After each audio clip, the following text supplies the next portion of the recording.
Amy Brennan is passionate about preserving Charleston and District 6, and that's why she's running for Charleston City Council. In this edition of Quintin's Close-Ups, I sit down with Amy one-on-one. And be sure to download the free Quintin's Close-Ups app in your Apple or Google Play stores. Amy! Hi! It is so good to see you. It's very nice to see you too, Quintin. I really appreciate this. Well, I appreciate it as well. Thanks. Yeah. I know that you attend a lot of Charleston City Council meetings, and you couldn't attend last night's meeting because you were over on James Island. Let me begin there, because obviously you're running against William Dudley Gregory for the Charleston City Council seat. Tell me, what got you from doing nonprofit organizations to now running for politics? Well, I've been thinking about it for several years. And actually I said at the meeting that I was at last night on James Island about how to get more people into elected positions and how to support more people. I said, I think part of it is the fear of the unknown. So probably I should have started running for some office 6 months after I started thinking about it. But since you don't understand the process and you kind of don't know how to go about it, you think about it for a long time, you start quietly talking about it until finally you decide to do it. And that was the case with me, as it is with many people. So I've been thinking about it for several years. And frankly, I'm really glad that there are organizations like Emerge and other organizations that are really working hard to train people and to encourage people to just run and to help them get the skills and provide resources needed to help them be successful. Because we need more people running for office. There are a lot of really smart, intelligent people who have years of experience who could provide excellent leadership in our community. So I encourage anybody who's thinking about it to go for it. So the jump from nonprofit into this, when you're in nonprofit management, as I've been for about 25 years, you do that because you want to make the world a better place, generally speaking. So to do that, you want change and you want action. You have to have those two things to make the world different. So as I looked at running for office and got that passion inside of me to do that, the city council position was a place where I could really do that in my community and really affect change. You can have plans and you can have ideas all day long, but until you actually take action to make change and exercise your leadership and your collaborative skills that you gain in nonprofit management to make it happen, then we're still going to be sitting here with plans on the shelves and making steps forward without any action taking place. So that's why I decided to do it. And I want to get back to plans and actions just a moment, but you talk about process. Do you understand the process right now, running for city council, what city council is, the future of city council?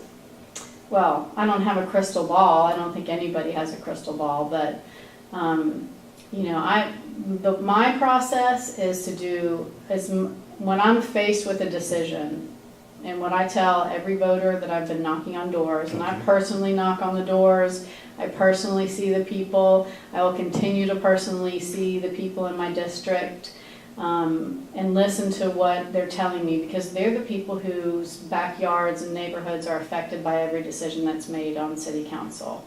So those are the people that I need to listen to and hear their expertise and their ideas and creative notions about what we should be doing in our city. So starting there.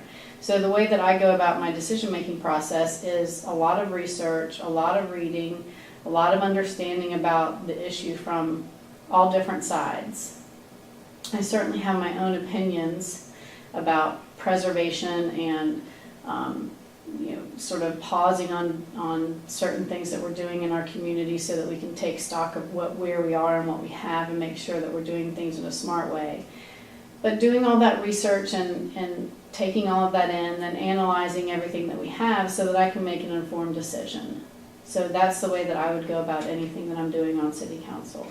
You talk about knocking on doors and actually listening to those constituents. What are the constituents telling you now about that particular district? Well, the district is, It's a very unique district. Right. Many of our districts are, the way that they're cut up. So District 6, 3/4 of District 6 is on James Island. Right. 1/4 of it is on the peninsula, primarily in the Wagner Terrace, Hampton Park area, and then stretching over into the Medical District, Cannon Street, Radcliffe area. Right. So what I've been saying is that while infrastructure, overdevelopment, flooding, traffic, those are common issues that we hear everywhere. It doesn't matter what door you knock on, you're going to hear, these are the things I want you to work on. Sure. The way we solve those issues on the peninsula and on James Island are very different, or at least are different. Okay. So I appreciate the mayor's approach to looking at Charleston regionally and the borough layout. Okay. And my platform has been a regional master plan. So if we have a regional master plan for Charleston, which the mayor proposes, and look at those 5 boroughs and address the priorities that we would decide, which could likely be the things that I just Sure. mentioned. But then how do we address those things from a borough standpoint? Because the priorities might be the same across the region, but how we address them in the different boroughs might be different, because they're just different land masses, they have different ecosystems, they have different zoning requirements and Right. standards. So I think as a council and as our collaborative partners who would come together on this plan, we can come up with something that's very comprehensive, that wouldn't have to take years.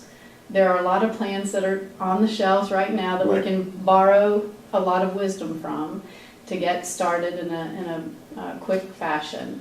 But it needs to be done. A one-size-fits-all is not going to work in Charleston. Let me take you to the plan and actions. As you know, City of Charleston approves plan to purchase old railroad property, move forward with Low Country Low Line. And that was, I'm paraphrasing the headline from abcnews4.com last night. Mm-hmm. What is the future of Low Line in your mind? Well, I was very much for it. I think as many green spaces as we can create, especially on the peninsula where we don't have as many, is good. Okay. In addition to the low line providing green space for more drainage, and there's also a component in that to provide more drainage, it also provides alternate modes of transportation. Okay. So anytime we can get cars off the road, that's good for our community. We are so dependent on everybody getting in a car to go anywhere that it's a problem. There was another, Brian Hicks had an editorial in this morning's paper Right. about all the parking and Right. or the lack Right. thereof downtown. Well, imagine how much we would benefit if more people could ride their bikes, if more people could take the bus system, if we had a rapid bus transit system. We are a quaint community, but to preserve that neighborhood feel, we're going to have to look at different modes of transportation and building in that master plan concept that I talked about, the different modes of transportation, whether it's bike trails, walking trails, bus systems, different bus routes, to accommodate that to help. I think that it's nice in Charleston how we say to calm the traffic, but we've got to get some cars off the road. You talk about modes of transportation. City of Charleston also proved this. Then they are actually applying for federal grant to fund the bike and pedestrian lane that is over the Ashley River. Mm-hmm. What is the future of that? Well, I think that it's great. I mean, it's going to be an opportunity for people to ride their bike to work downtown Charleston. But Okay. the other thing that's really great about that is that it shows collaboration. So, it's city, county, nonprofit Right. working together. And that needs to continue to happen. I'm, really proud of Charleston Moves and all the nonprofits that come to the table J.D. Zimmerman. Exactly, to work with city and the county to make things happen that are beneficial for everybody. We need more of that. I think that the communication system, the communication structure needs to be improved across the board. That's another thing that I'm hearing on constituents' doorsteps, is that they don't feel informed well enough. There are great people on city council, Okay. and on county council in this city. Sure. We have good leadership. But one of my strengths, and probably from my background, is that we need to better communicate and we need to listen. We can't always be thinking about what am I going to say next without stopping and really listening what somebody's telling us. And I think we're not doing enough of that. Trust is broken in many areas, especially on James Island with people that I listen to. And I'd like to repair that. So I would be the first council person for District 6 who lives on James Island. Right.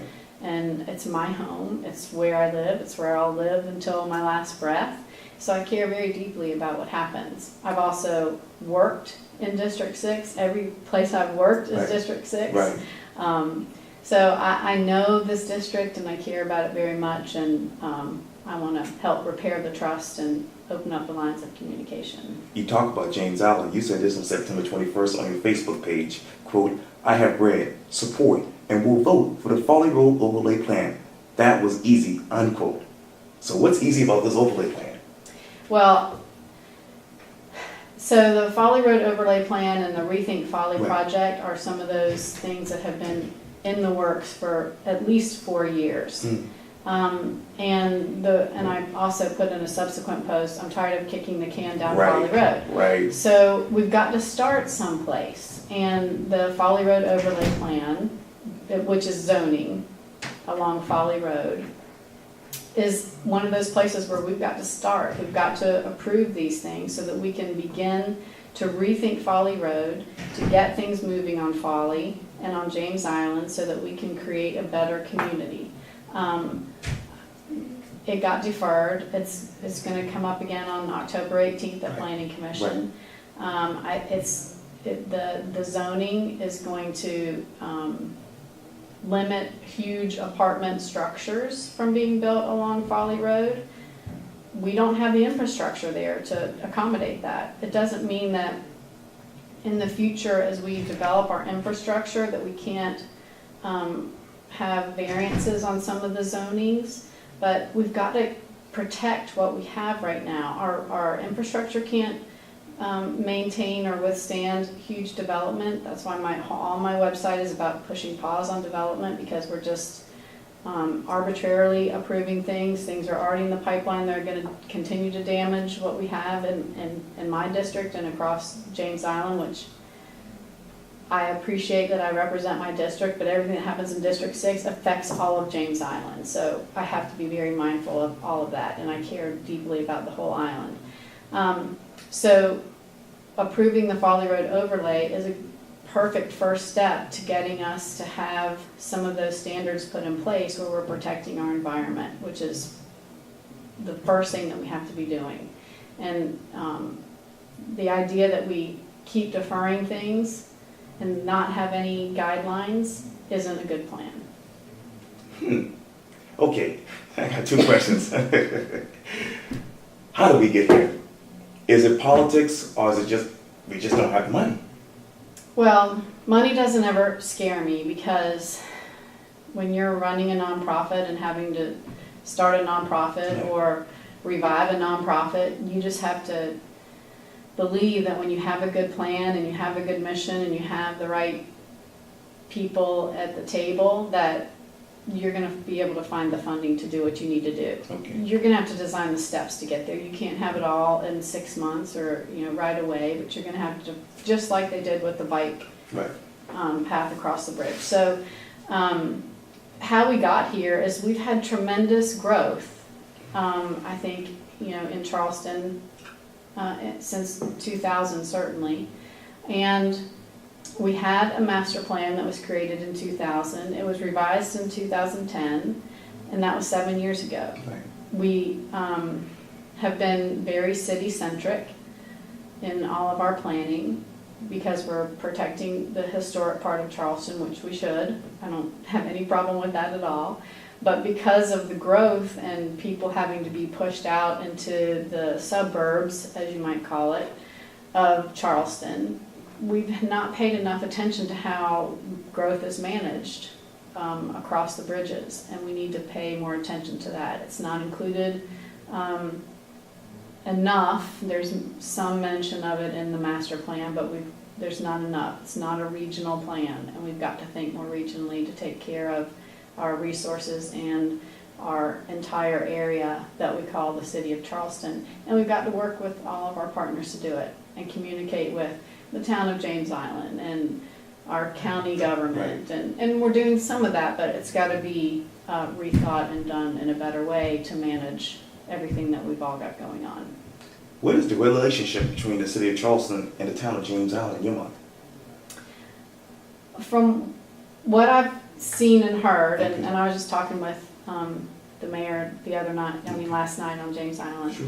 I think they've had a good relationship. I just don't think that we have consistent enough communication between elected leadership and the community. So one of the ideas that one of my constituents came up with, and I think it's great, is potentially having, not everybody can come to a city council meeting on George Street at 5:30 on a Tuesday to voice their opinion about something. So why not have borough meetings where people can come and voice their opinions in their sort of neighborhoods periodically during the year? It doesn't have to be every month, but why not have a place where people can come and talk about what's happening in their neighborhoods, just like we do downtown? And that might help everybody understand more about what's happening in the various boroughs of our region a little bit better. Sometimes you just have to get out there and see what's happening to really understand it. And we can't do that when we're sitting in an office someplace or sending somebody else out to look at it for us. Do you think your opponent understands that? Well, my opponent would have to answer that question for you. I know what I'm doing. I know that I'm personally out knocking on doors and talking to people, and I'm hearing that that's very much appreciated because they don't feel like they've had the attention, and it's maybe not directed at any one person, but generally speaking, people in my district feel like they want to know that somebody who's really there, not necessarily fighting for them, but representing them, really representing them, so that I know their issues and I'm going to be there understanding it and truly representing them at every turn. You talked about 2 George Street. Obviously, the Planning Commission is now debating the issue about short-term rentals. Mm-hmm. What is your definition of short-term rentals? Well, this is, I'm for the moratorium on hotels. Okay. I think we have to take stock in what we've got as far as hotel rooms. I've heard the study that the only time we've sold out our hotels was during the eclipse. Yes. So maybe we've got enough hotels to accommodate everybody. If we don't, or if we want to look at short-term rentals, I totally appreciate the task force. I think they've had a very difficult job to figure this out. Again, I don't think it's a one-size-fits-all. Okay. It could be that on the different boroughs it's different. It could be that we engage HOAs. I think we need to have more study and more discussion on this. Short-term rentals work very well in a lot of communities across the world. So it works well in some places. It may not work well in every place in Charleston or in the city of Charleston. But there might be some people who really want that income to help pay for their homes or their condos or whatever it might be. I haven't been in enough of the conversations to understand all the different sides of it. Okay. I have heard several different sides of it as I've been campaigning, and I think we just need to look at it some more, and I think it can be part of that master plan rework that we do. Describe to me the following one word: wetlands.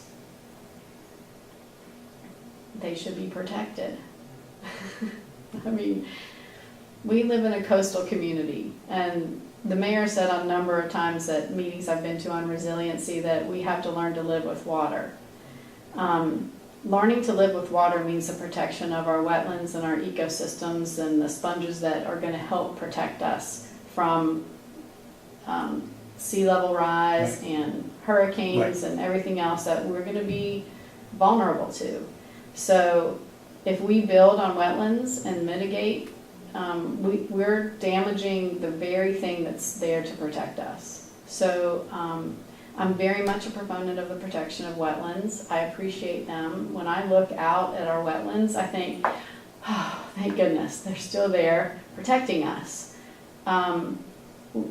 When I talk about the pause on development and the master plan and the zoning that we need to establish in the different boroughs, a big protection for me will be the protection of wetlands and making sure that development does not encroach on that and that we have some permanent protections in place so that can't be changed.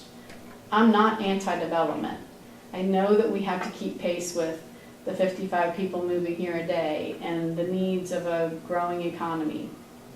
But we also don't need to be a vulnerable city like some others that we've looked at who get hit by horrible storms and then are sitting there in feet of water for a long time after because planning and protections weren't put in place. We aren't going to be able to all build a wall high enough to fend off some storms. That's just nature. But we can do everything we can to help preserve and protect as much as we can. And right now I don't think that we're doing enough of it. Flooding Yeah. nearby, which is in your potential district, which is Cannon Borough. Flooding in one word. Well, it's the same.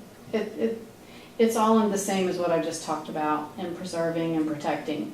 In addition, I think some of the building standards that we can put in place can have sustainable mandates to it. So the example that I use is the wonderful new Publix that I guess people on James Island are excited about from some of the things that I'm reading.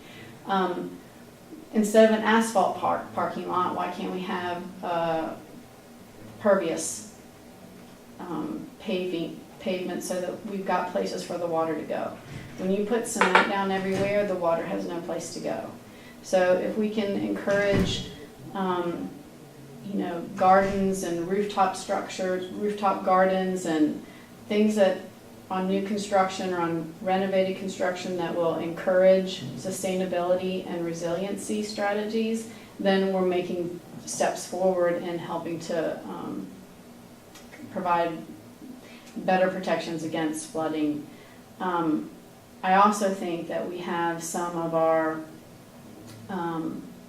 most vulnerable properties from Section 8 and public housing to our historic structures that are really in danger because of sea level rise and flooding. So that's going to have to be addressed, and there have been a lot of articles in the paper regarding that.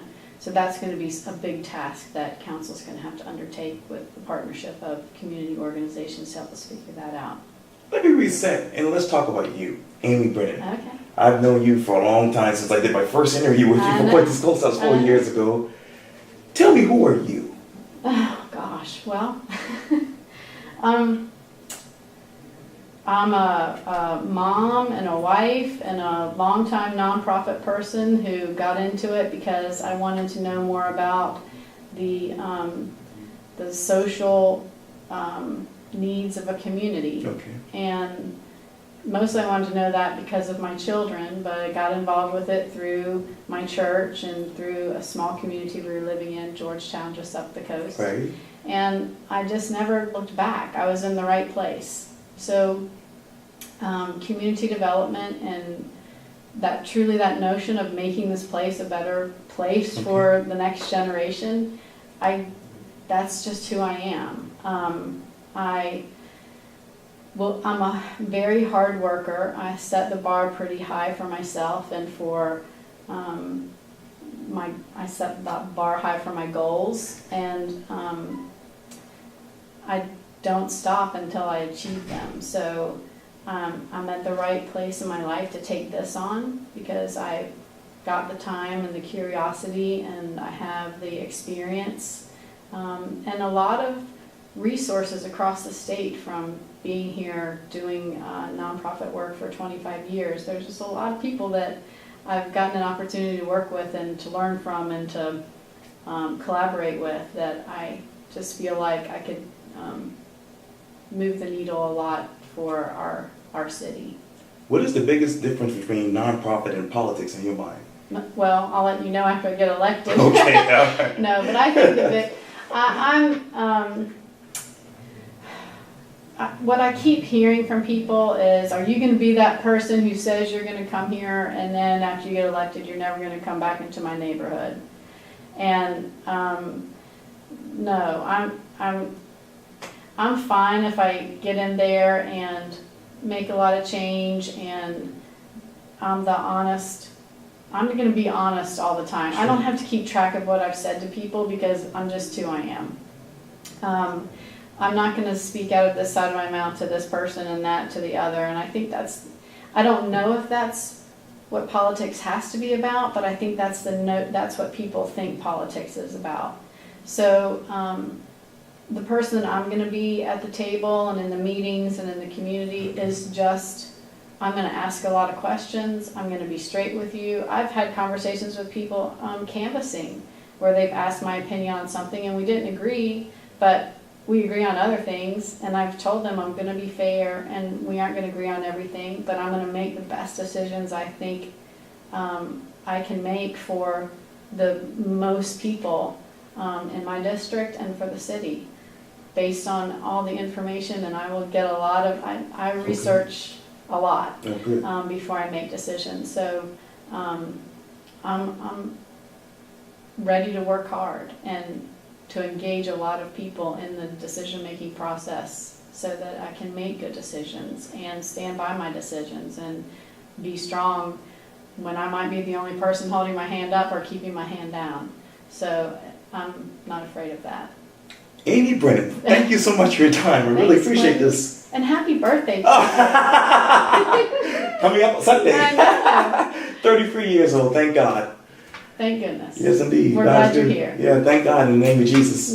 Well, happy birthday. Enjoy. Thank you. Yes. And thank you for this interview. Thank you. It was fun. I'm glad to hear that.